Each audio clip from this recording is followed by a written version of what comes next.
we as Black women better be able to do it, because there's so much that comes at us all the time and every day in subtle ways that could tear your soul apart if you let it.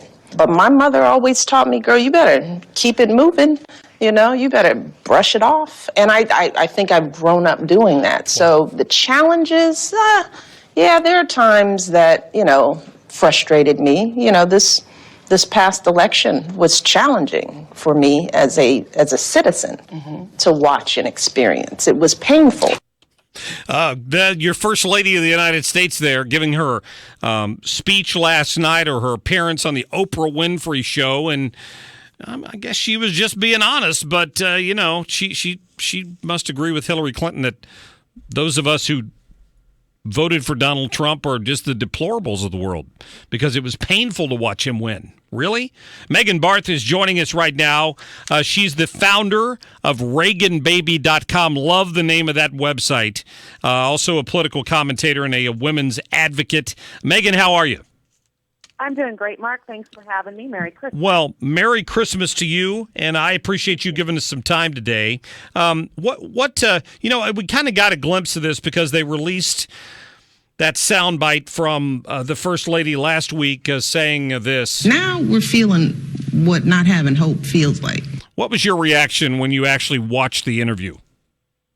Well, I was outraged, and many of my girlfriends were. Many mothers that I know, my phone blew up, and they just couldn't believe how she just disparaged, much like Hillary Clinton, a whole swath of Americans, 62 million Americans who voted for change based on a hope that we will have more than a 1% GDP. We'll have an economy that's working for the American worker.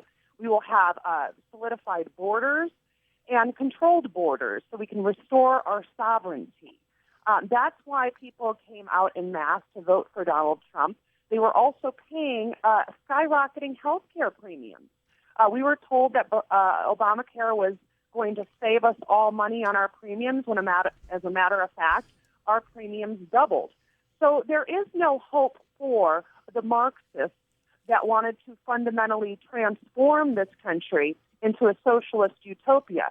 That era now has been set back, I believe, decades, by the election of Donald Trump, specifically because he will appoint a Federalist or two or three to the Supreme Court, and we will start having law and order once again in this country.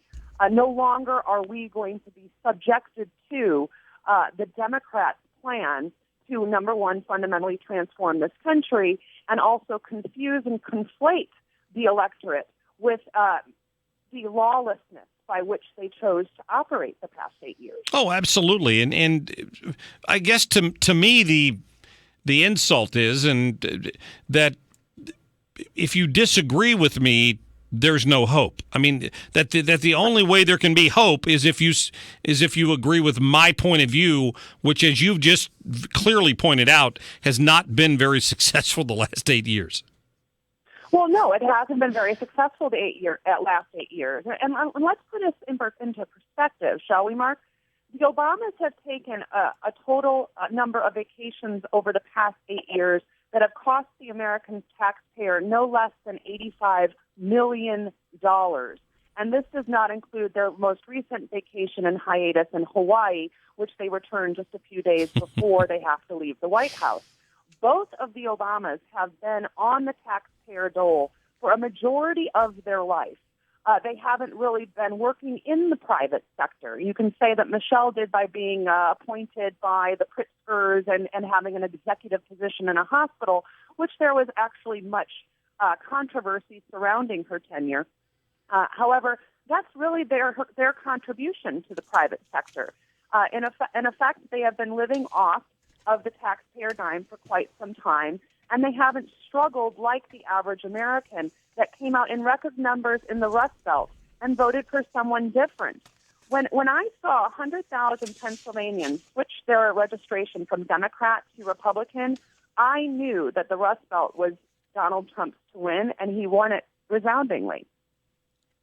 Yeah, I wanted to play a bite here from that interview yesterday. We're talking to Megan Barth from the website ReaganBaby.com.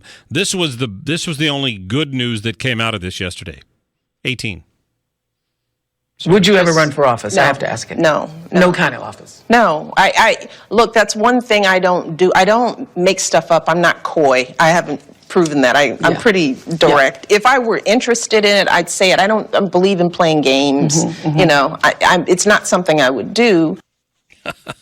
So the only good news that came out of it is that we don't have to worry about her running for office in 2020. Those were the rumors just right after the election. Remember that?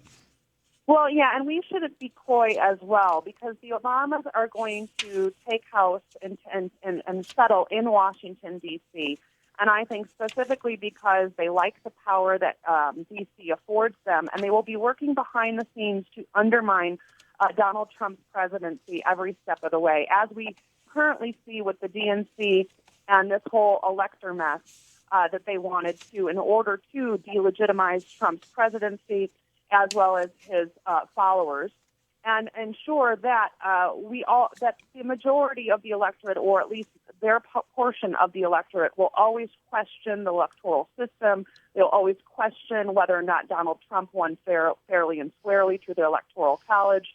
And they will continue to use their left-wing advocacy groups funded by George Soros, as well as the Ford Foundation, to continue to undermine the free market initiatives that Donald Trump has promised to put forth. Megan, are you based in California? I used to be. I'm a California refugee. I fled that state when I found out that illegal immigrants were going to take away my vote by Jerry Brown giving them the right to vote. I had so to. now No, go ahead. Sorry. So No. now I live in Las Vegas, and Nevada was the only state that really kind of defied the rest of the country by going blue for the first time in quite some time. So we're working on restoring some conservative leadership here in 2018. Good for you. You and Wayne Allen Root can get the job done. Well, I sub for Wayne Allen Root every Tuesday and Thursday, and I work closely with him, and I will tell him, between the two of us, I think we've got a good microphone and some pretty good followers. Great guy. Megan Barth, listen, love the website, ReaganBaby.com. Direct people to go there and check it out. And Merry Christmas. Merry Christmas. Thanks for having me, Mark. Absolutely. Thank you. Great to